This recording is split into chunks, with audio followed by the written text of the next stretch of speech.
Assalamualaikum warahmatullahi wabarakatuh. Perkenalkan, nama saya Septiani Zalifta Pertiwi, NIM 1901020042, kelas 4A2 Akuntansi, mata kuliah Sistem Pengendalian Manajemen. Baiklah, di sini saya akan menjelaskan tentang jawaban UTS saya. Nah, soal yang pertama yaitu jelaskan secara ringkas pengertian sistem pengendalian dan manajemen. Nah, sistem merupakan suatu cara tertentu dan biasanya berulang untuk melaksanakan suatu atau serangkaian aktivitas. Kemudian pengendalian adalah proses di mana para manajer mempengaruhi anggota organisasi lainnya untuk mengimplementasikan strategi organisasi.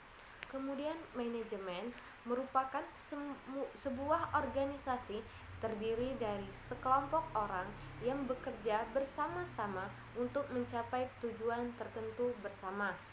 Kemudian yang kedua, suatu sistem pengendalian paling tidak mempunyai 4 elemen penting agar pengendalian berjalan dengan baik.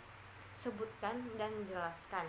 Yang pertama yaitu pelacak, yaitu sebuah perangkat mengukur apa yang sesungguhnya terjadi. Kemudian yang kedua, penaksir, yaitu suatu perangkat yang membandingkan dengan standar apa yang seharusnya terjadi. Kemudian efektor, yaitu suatu perangkat yang mengubah perilaku jika asesor mengindikasikan ketidaksesuaian. Kemudian yang keempat, jaringan komunikasi, perangkat yang meneruskan informasi antara detektor, asesor, dan efektor. Kemudian soal yang ketiga, coba jelaskan hal-hal di bawah ini. Yang pertama ada expense center. Nah, langsung saja, expense center merupakan pusat biaya yang sebagian besar biayanya tidak mempunyai hubungan fisik yang erat dengan output yang dihasilkan. Contohnya, biaya administrasi dan pendukung biaya penelitian atau pengembangan serta sebagian biaya pemasaran. Kemudian revenue center. Nah, revenue center ini manajer bertanggung jawab terhadap pencapaian revenue. Contoh tipe revenue center adalah divisi penjualan. Pada divisi ini, manajer divisi mengelola penjualan dan saluran pemasaran untuk memaksimalkan peralihan pendapatan. Seringkali manajer divisi revenue center diukur dengan tingkat pencapaian target pendapatan. Market share, akuisisi pelanggan, winning rate, loyalty rate, dan lain-lain. Kemudian profit centers, dalam tipe pusat laba atau profit center, manajer divisi profit center bertanggung jawab terhadap pencapaian laba. Laba merupakan hasil pengelolaan pendapatan dan biaya. Contoh divisi profit center kita temui di perusahaan-perusahaan yang membentuk unit atau divisi produk seperti divisi produk otomotif, divisi produk komponen, dan lain-lain. Kemudian investment centers, dalam tipe investment centers, manajer divisi diukur tidak hanya pencapaian laba, namun juga diukur dan modal atau aset yang digunakan. Contoh investment center adalah pembentukan strategi bisnis unit atau anak perusahaan. Ukuran keberhasilan pengelolaan investment center adalah return on asset, return on investment, return of equity, ratio income, dan economic. Kemudian soal keempat, apa yang dimaksud dengan divisionalisasi? Sebutkan dan jelaskan keuntungan dan kelemahan dari divisionalisasi. Jawab ya. Divisionalisasi adalah kegiatan fungsional yang dilaksanakan oleh unit-unit kerja dalam lingkup satu organisasi sendiri. Misal, unit pemasaran, manufaktur.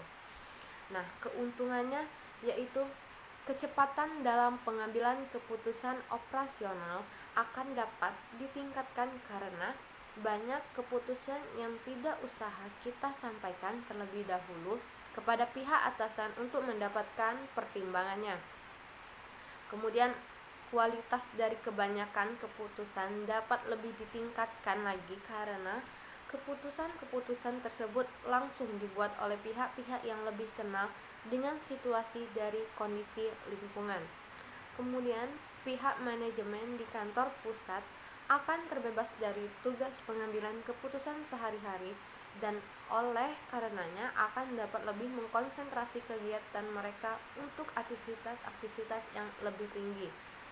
Kelemahannya yaitu dengan adanya sistem desentralisasi dalam proses pengambilan keputusan, pihak manajemen puncak dapat mengalami berkurangnya beberapa macam pengendalian. Kemudian suasana perpecahan mungkin akan meningkat.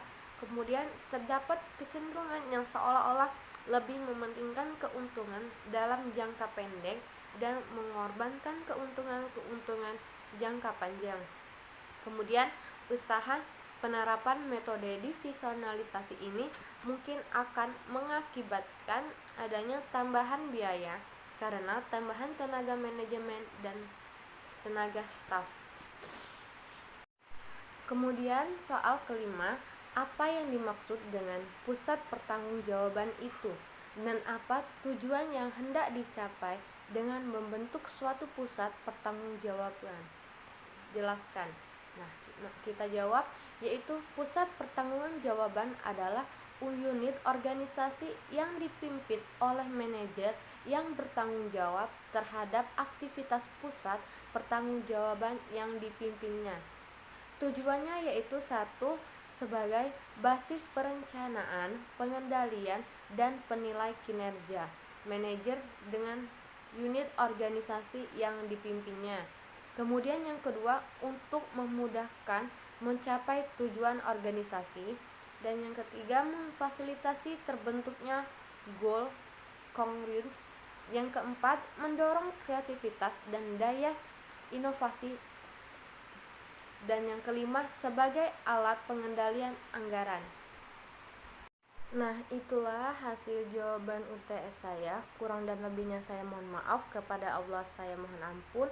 Wabillahi taufiq wal hidayah. Wassalamualaikum warahmatullahi wabarakatuh.